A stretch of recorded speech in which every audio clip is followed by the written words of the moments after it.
अस्सलाम वालेकुम, this is Arham Malik from new world artican co. आज आपके लिए जो प्रोडक्ट लेके आए हैं इसको as a flood light, as a street light, as a playground में जो लग रही हैं लाइट्स आजकल, वो कह सकते हैं आप। दो मॉडल्स के अंदर हैं, IP6650 वाट और IP6650 वाट में। ये दो कैटलॉग्स हैं हमारे पास अवेलेबल। रेगुलर आइटम मिलेगी आपको और यहाँ पे जो है वो हमने जगह दी है, स्पेस दी है। बॉक्स पैक आपको देंगे दोनों, और ब्रांडिंग के लिए इसमें ऑप्शन अवेलेबल है कि अगर आप अपने नाम का अगर ब्रांड लिखवाना चाहें, प्रिंट करवाना चाहें लेज़र प्रिंटिंग, तो यहाँ पे उसकी फैसिलिटी अवेलेबल है। यहाँ पे अपने नाम का जो है वो मोनोग्राम प्रिंट करवाएं और इधर भी आप जो है अपने नाम का मोनोग्राम प्रिंट करवा सकते हैं। और 6500 के टेम्परेचर प्योर वाइट के अंदर अवेलेबल हैं और दोनों के जो बॉडीज़ हैं उसके अंदर ख़ासा फ़र्क देखने को मिलेगा। ये जो बॉडी है ये 8x7, इस तरह 8 इंचज़ और इस तरह 7 इंचज़ की है, जबकि ये वाली 12 इंचज़ बाय 7 इंचज़ की है।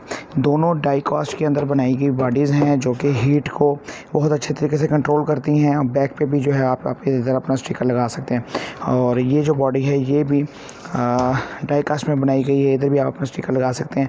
पावर फैक्टर की बात कर ली जाए तो 0.9 पावर फैक्टर है इसका। एनर्जी 10% वेस्ट करता है, 90% जो है वो बिजली को रोशनी के अंदर कन्वर्ट करने की सलाहियत ये रखता है।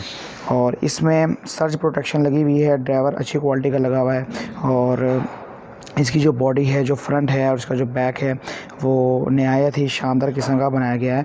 और ये आपको बॉक्स पैक मिलेगी, इसका रॉ मटेरियल अवेलेबल नहीं है। ये चाइना से तैयार शुदा ही इंपोर्ट करवाई गई हैं। लाइट्स चाहिए तो घर बैठे आज ही ऑर्डर प्लेस करें, आज ही घर बैठे अपना माल मंगवाएं। अगला 2 से 3 दिन के अंदर हम आपको ये माल डिलीवर घर पे कर सकते हैं। इसके अलावा हर किस्म के टूल्स, एसेसरीज़, LED बल्ब के हवाले से, और पंचिंग मशीन होगी, प्रेस मशीन होगी, पैड प्रिंटर हो गया, इस तरह किस्म की हर चीज़ LED बल्ब का जो कारोबार शुरू करना चाहते हैं उनके लिए जिस किस्म का उनको टूल्स चाहिए हो, जिस वाट में माल चाहिए हो, मिल जाएगा, अवेलेबल है। पूरे पाकिस्तान के अंदर डिलीवरी दे सकते हैं। नई वीडियो में दोबारा मिलेंगे, तब तक के लिए मुझे इजाज़त दीजिए। अल्लाह हाफ़िज़।